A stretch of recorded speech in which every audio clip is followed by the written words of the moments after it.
ქართული კომპანიების საერთაშორისო ასპარეზზე გარემოს დაცვისა და სოფლის მეურნეობის სამინისტროს მხარდაჭერით და სოფლის განვითარების სააგენტოს ორგანიზებით გერმანიის დედაქალაქ ბერლინში გამართულ ერთ-ერთ უმსხვილეს აგროსასურსათო პროდუქციის საერთაშორისო გამოფენაზე Fruit Logistica 2025-ზე უკვე მეორედ ქართველმა მწარმოებლებმა მიიღეს მონაწილეობა.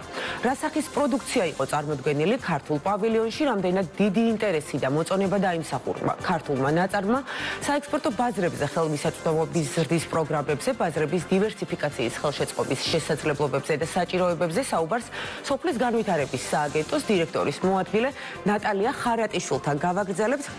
მოგესალმებით ქალბატონი ნატალია, ძალიან დიდი მადლობა სტუმრობისთვის.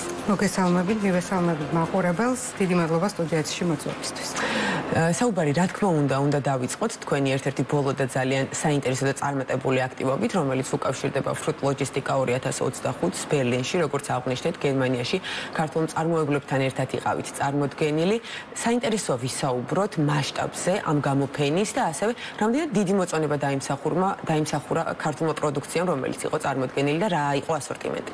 Fruit Logistica არის ერთ-ერთი ყველაზე მასშტაბური გამოფენა, სადაც ძირითადად წარმოდგენილი აქვს საკუთარი პროდუქცია ისეთ კომპანიებს, რომლებიც პირველად წარმოებაში არიან ხილის და ბოსტნეულის, თუმცა გადამამუშავებელი პროდუქციაც აქვთ წარმოდგენილი.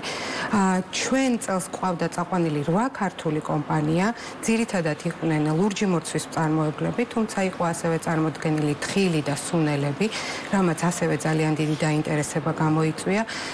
აღნიშნული გამოფენა იმით არის საინტერესო, რომ სხვადასხვა ქვეყნებს აქვს წარმოდგენილი სხვადასხვა პროდუქცია და იმის გარდა, რომ ჩვენს ბენეფიციარებს საშუალება აქვს, რომ გაყიდონ საკუთარი პროდუქცია საქართველოს ფარგლებს გარეთ, ასევე ეცნობიან ტენდენციებს თუ რა არის მსოფლიოში, რომელ ქვეყანას რა პროდუქცია აქვს წარმოდგენილი და შემსყიდველები რა ტიპის პროდუქციით არიან დაინტერესებული. წინასწარ აქვს შესაძლებლობა, რომ დაგეგმოს შეხვედრები სხვადასხვა კომპანიებთან, შემსყიდველებთან. თქვენ როგორც უკვე ახსენეთ, თათია წელს მეორეჯერ ვიყავით სააგენტოს სახელით წარმოდგენილი, აღნიშნულ გამოფენაზე ქართული სტენდი ჰქონდა წარმოდგენილი და როგორც წესი, როდესაც სახელმწიფოს სახელით წარადგენ კომპანიებს, კიდევ უფრო მეტი დიდი დაინტერესება აქვს. ეს არის ალბათ დამატებითი სანდოობის მაჩვენებელი. რა თქმა უნდა, როდესაც სახელმწიფო გვერდზე უდგას კომპანიებს, მხარს უჭერს რეალიზაციაში, წარმოებაში და სხვადასხვა ტიპის დახმარებები აქვს, ყოველთვის უფრო მეტად სანდუარი ხოლმე თვითონ შემსყიდველისთვის. წინა წელს თუ შევადარებთ, შემიძლია ვთქვა, რომ დაინტერესება გაცილებით უფრო დიდი იყო. ნახველები, ვინც მოდიოდნენ, ვიზიტორები და ათვალიერებდნენ ჩვენ სტენდზე წარმოდგენილ პროდუქციას, გაცილებით მეტი იყო წელს, ვიდრე იყო შარშან. ქალბატონი ნატალია, მსგავს გამოფენებში მონაწილეობის ერთ-ერთი მთავარი მიზანი არის საექსპორტო ბაზრებზე ქართული პროდუქციის დამკვიდრება. ხომ ასე თქვენ? კი ბატონო, გეთანხმებით. არა ერთხელ აღნიშნეთ და მუდმივად ამას აღნიშნავთ ხოლმე. საინტერესოა კონკრეტულად ამ შემთხვევაში რეალური სავაჭრო კავშირების დამყარება თუ შეძლეს ქართულმა კომპანიებმა. კი, რა თქმა უნდა, ძირითადად წარმოდგენილი იყო ლურჯი მოცვი და ლურჯი მოცვის მწარმოებელთა ასოციაციის სახით იყვნენ ძირითადად წარმოდგენილი ჩვენი ფერმერები. კონკრეტულ ხელშეკრულებებზე იყო უკვე საუბარი. Vanderland Farmers არის ესეთი კომპანია, რომელმაც შარშან უკვე გერმანიაში შეიტანა ლურჯი მოცვი და წელსაც უკვე კონკრეტულ ხელშეკრულებებზე იყო საუბარი, როდესაც მოსავლის აღების პერიოდი დადგება, რა რაოდენობის ლურჯი მოცვი უნდა შევიდეს გერმანიაში თუ შესაძლებელია ასევე გერმანიის ფარგლებს გარეთ ევროკავშირის სხვა ქვეყნებში, ასე რომ შეგვიძლია ვთქვათ, რომ წარმატებით დავიწყეთ ეს წელი აღნიშნული მიმართულებით. კონკრეტული მოლაპარაკებებით და უკვე კონკრეტული გეგმებით ბრუნდებიან კომპანიების საერთაშორისო გამოფენებიდან. საინტერესოა ადგილზე ჩვენთან როგორ ხდება ამ კომპანიების შერჩევა. კონკრეტულად ეს 8 კომპანია რის მიხედვით შეირჩა, გარკვეული კრიტერიუმების დაკმაყოფილება უწევთ ალბათ მათ და საინტერესოა აქტიურობა კომპანიების მხრიდან რამდენად დიდი, ანუ კონკურენცია თუ არის თუ ვინ წარდგება საერთაშორისო გამოფენაზე. რა თქმა უნდა, ჩვენ როგორც ყველა სხვა პროგრამაში აქაც ვიღებთ განაცხადებთ, ვაცხადებს ხოლმე კონკრეტულ დროის პერიოდს, როდესაც შეუძლიათ კომპანიებს რომ შემოიტანონ განაცხადები. გარკვეული ტიპის მოთხოვნები, რა თქმა უნდა, გვაქვს. ეს არის ბრუნვა, ეს არის გამოცდილება სხვადასხვა საერთაშორისო ბაზარზე საქონლის გატანასთან დაკავშირებით. ასევე, რა თქმა უნდა, ერთ-ერთი პირობა გვაქვს საერთაშორისო სერტიფიკატი უნდა ქონდეს კომპანიას, ან პროცესში უნდა იყოს ამ სერტიფიკატის აღების, იმიტომ რომ იცით, თქვენს სხვადასხვა ქვეყნებში სხვადასხვა ტიპის მოთხოვნები აქვს და ჩვენთვის ყოველთვის ძალიან მნიშვნელოვანია რომ საერთაშორისო მოთხოვნებს ვაკმაყოფილებდეთ და როდესაც პროდუქცია გადის საქართველოს ფარგლებს გარეთ კონკრეტული შემსყიდველი დიდი ჰიპერმარკეტი იქნება თუ კონკრეტული კომპანია ყოველთვის ითხოვს გარკვეული ტიპის სერტიფიკატებს რომ კონდეს კონკრეტულ გამყიდველს. აქედან გამომდინარე ერთ-ერთი მოთხოვნა ესეც არის. იმის შემდეგ რაც დააკმაყოფილებენ კომპანიები ამ ჩვენს მოთხოვნებს, მას შემდეგ კმაყოფილდება ის კომპანია, რომელსაც პირველს აქვს შემოტანილი. აქედან გამომდინარე ყოველთვის ვუსურვებ მოვუწოდებ ჩვენ ფერმერებს რომ თვალიადევნონ ჩვენს ვებგვერდს rda.gov.gr გვაქვს სიახლეების გამოწერაც და როდესაც განაცხადებს ვაცხადებთ ყოველთვის სიახლეებს ვაგზავნით ელექტრონულ პოსტაზე და რა თქმა უნდა ჩვენი ცხელი ხაზიც არის 1501 სადაც შეუძლიათ ინფორმაციის მიღება. ქალბატონი ნატალია, თქვენ ახსენეთ რომ ქართული კომპანიები გარდა იმისა რომ სავაჭრო ურთიერთობებს ამყარებენ, ასევე აკვირდებიან ტრენდებს. გარდა თხილი მოცვის სუნელები ახსენეთ და ის დამკვიდრებული უკვე ადგილობრივი საექსპორტო პროდუქცია, რაც საქართველოში იწარმოება. ტენდენცია, ახალი ტენდენციები რა არის გამოკვეთილი ბაზარზე? რეალურად რომელი პროდუქტი შეიძლება გახდეს კიდევ ერთი წარმატებული საექსპორტო ბაზრისთვის ჩვენი ქვეყნიდან? დავიწყებ იმით, რომ ღვინო რა თქმა უნდა ჩვენი ერთ-ერთი ყველაზე ისეთი პროდუქტია, რომელიც გვასახელებს, ასე ვთქვათ, და არ შევეხები ამ ნაწილს. თუმცა შემდეგ მოდის თხილი, თხილის მოთხოვნა, კაკლოვანი კულტურების მოთხოვნაც იზრდება. თხილი წლიდან წლამდე რა თქმა უნდა ძალიან მოთხოვნადია საერთაშორისო ბაზარზე. თუმცა ნუშის ნაწილშიც უკვე საკმაოდ წარმატება გვაქვს. ძალიან ბევრი ბაღი გაშენდა იგივე ჩვენი პროგრამების დახმარებით დაახლოებით 4000 ჰექტრამდე ნუშის ბაღი გაშენდა. აქაც მოთხოვნა ძალიან იზრდება კაკლოვანი კულტურების მიმართულებით.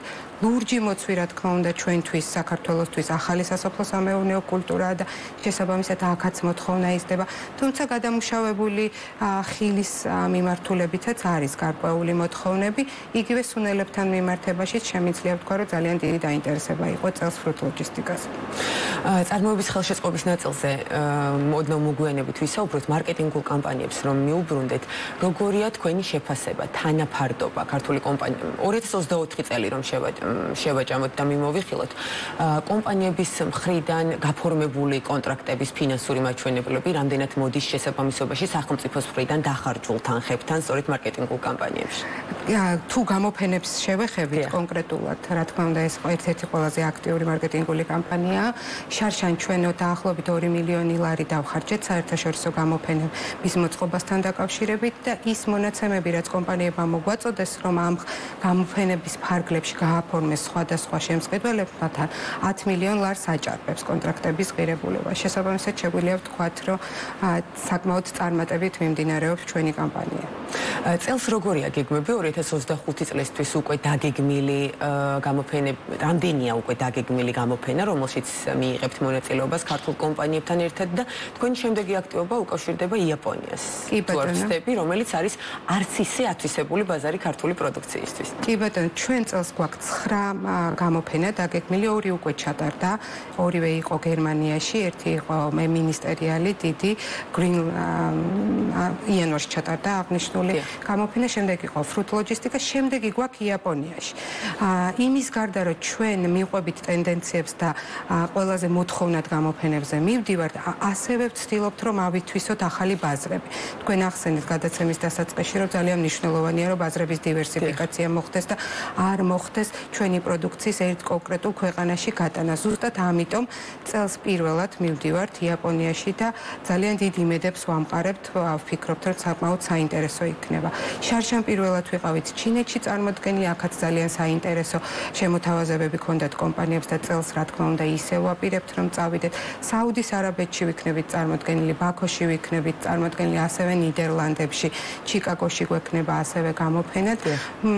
მივყვებით ესე ყველაზე მოთხოვნად გამოფენებს და რა თქმა უნდა ასევე ვცდილობთ რომ არ გადავფაროთ ის გამოფენები, რომლებიც სხვა სახელმწიფო უწყებების მიერ იქნება ეს აწარმოეს საქართველოს თუ ღვინის ეროვნულ სააგენტო მათ მიერ ვერ არის ორგანიზებული. კი ბატონო, საინტერესოა კონკრეტულად იაპონიაზე, რომ შევჯერდეთ რა ტიპის ასორტიმენტი იქნება, რა ტიპის პროდუქცია იქნება წარმოდგენილი, რა არის საინტერესო იაპონური ბაზრისთვის? იაპონური ბაზრისთვის სასოფლო-სამეურნეო კულტურები და პროდუქცია არის, რა თქმა უნდა, საინტერესო. იქიდან გამომდინარე, რომ წელს პირველად ვიქნებით, დავაკვირდებით ტენდენციებს, თუ მომართვიანობა ვიზიტორების როგორი იქნება და შესაბამისად მოვახდენთ მერე შემდგომში გადაწყვეტილების მიღებას გავაგრძელოთ თუ არა. თუმცა, როგორც თქვენს ახსენეთ, საკმაოდ საინტერესო ბაზარია. კომპანიები რამდენად აქტიურობენ? წლიდან წლამდე როგორია სტატისტიკა კომპანიების აქტიურობის მაჩვენებლის? ანუ რამდენად გაიაზრეს და დაინახეს მათ მნიშვნელობა საკუთარი პროდუქციის საექსპორტო ბაზრებზე გატანისთვის, გამოფენებში მონაწილეობის? ყველაზე საინტერესო ტენდენცია რაც არის, რაც თვითონ გამოიკვეთა კომპანიებში არის ის, რომ ცდილობდნენ გაერთიანდნენ, რომ დიდი მასა შექმნან პროდუქციის. იცით, რომ გარკვეული ტიპის შემსყიდველები ყოველთვის მოითხოვენ გარკვეულ რაოდენობას და ძირითადად ეს არის დიდი რაოდენობები. იქიდან გამომდინარე, რომ ჩვენთან მიწები მეტნაკლებად სეგმენტირებულია, მეტნაკლებად მცირე ფერმერები გვყავთ. და ეს არის ალბათ გამოწვევა წარმოების ეს არის ერთგვარი გამოწვევა. იმისგან მიუხედავად, რომ ლურჯი მოცვის მიმართულებით კონკრეტულად რო ვისაუბროთ, ლურჯი მოცვის მწარმოებელთა ასოციაციის თვითონ წარმომადგენლებს არ აქვთ არც ისე პატარა მიწის ნაკვეთები, თუმცა აქაც გაჩნდა საჭიროება გაერთიანების. როდესაც ერთიანდებიან ფერმერები, შესაბამისად რაოდენობაც წარმოებული პროდუქციის უფრო მეტი აქვთ და უფრო ადვილად თავაზობენ სხვადასხვა შემსყიდველებს საკუთარ პროდუქციას. და ბოლოს შევახსენოთ ჩვენს მაყურებელს დაინტერესებულ საზოგადოებას წარმოების ნაწილში ხელშეწყობის პროგრამები აქტიური რომელია ამ ეტაპისთვის? ერთ-ერთი ყველაზე პოპულარული, ასე ვთქვათ, და საყვარელი პროგრამა რაც არის დანერგე მომავალი, გვაქვს ეხლა განაცხადების მიღება და შევახსენებ ჩვენს ფერმერებს, რომ თებერვლის ბოლომდე გვაქვს განაცხადების მიღება აღნიშნულ პროგრამაში, თუმცა ეს არის ბაღების კომპონენტი, ამ პროგრამას აქვს სხვა კომპონენტებიც, არსებულ ბაღებში წვეთოვანი სარწყავის სისტემის მოწყობა იქნება, ჭაბურღილის მოწყობა თუ სხვა, ამ მიმართულებით განაცხადების მიღება მუდმივად გახსნილი გვაქვს.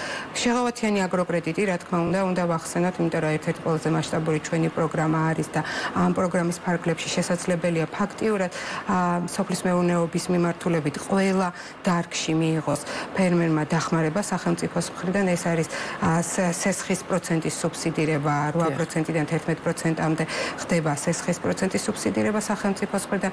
გვაქვს ასევე მეთხილე ფერმერების დახმარება 1 ჰექტარზე გადაანგარიშებით 500 ლარის ოდენობით. ხდება ქულების დარიცხვა, რომელიც განახდება შეძლებენ მერე კონკრეტულ მაღაზიებში, რომლებსაც აქვს სურსათის ეროვნული სააგენტოს მიერ მუდმივი აღიარება მინიჭებული. ასევე გვაქვს მეფუტკრეების დახმარება, ასევე გვაქვს ტექნიკური დახმარების კომპონენტი, რომელიც ასევე ერთ-ერთი ყველაზე მნიშვნელოვანი პროექტია, მაშინ, როდესაც გვინდა, რომ ჩვენი პროდუქცია საქართველოს ფარგლებს გარეთ გავიტანოთ, იმის გარდა, რომ სხვადასხვა მარკეტინგულ აქტივობებში ვეხმარებით ჩვენ ფერმერებს, ასევე ვეხმარებით სხვადასხვა საერთაშორისო სერტიფიკატების მოძიებაში და ეს პროგრამაც ემსახურება იმას, რომ ჩვენმა ფერმერებმა შეძლონ, რომ საერთაშორისო დონის სტანდარტები დანერგონ საკუთარ მეურნეობებში. და შემდეგ უკვე წარმოადგინონ თავიანთი პროდუქცია, რა თქმა უნდა, საერთაშორისო ბაზრებზე. ძალიან დიდი მადლობა სტუმრობისთვის, საინტერესო საუბრისთვის, დაგემშვიდობებით და სიახლეებით, რა თქმა უნდა, კვლავ ველოდებით ბიზნეს პარტნიორში. მაყურებელს შევახსენებ, ჩვენი სტუმარი იყო სოფლის განვითარების სააგენტოს დირექტორის მოადგილე ნატალია ხარატიშვილი.